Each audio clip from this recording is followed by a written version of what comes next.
উত্তরার দিয়াবাড়িতে milestone school and কলেজে বাংলাদেশ বিমান বাহিনীর একটি যুদ্ধবিমান বিধ্বস্ত হওয়ার পর শুরু হয়েছে নানা জল্পনা কল্পনা।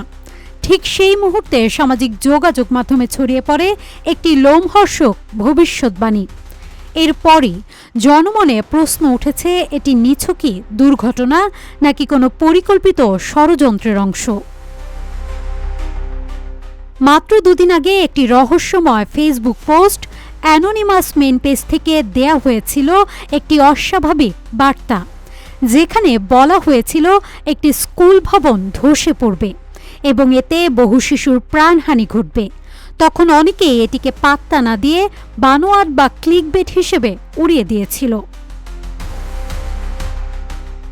কিন্তু ২১শে জুলাই সেই অস্বাভাবিক পূর্বাভাস যেন বাস্তবেই সত্যি হয়ে গেল, যখন ক্লাস চলাকালীন শিক্ষার্থীতে ভরা স্কুল ভবনের ওপর বিধ্বস্ত হয় প্রশিক্ষণ যুদ্ধ বিমানটি।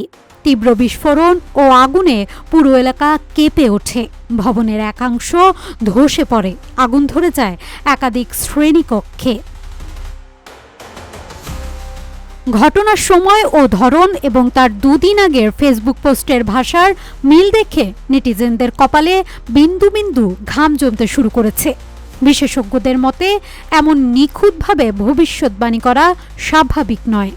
বিশেষ করে পোস্টে দিস ইজ দ্য আর্কিটেক্ট উল্লেখ করে কেউ যেন নিজের উপস্থিতি ঘোষণা করেছে, আর এটি বাড়িয়ে দিচ্ছে রহস্যের ঘনত্ব।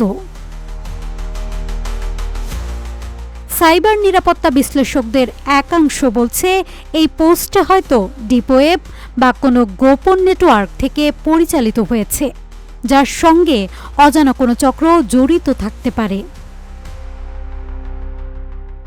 তবে এ বিষয়ে এখনই নিশ্চিতভাবে কিছু বলা যাচ্ছে না, প্রয়োজন আরও গভীর তদন্ত।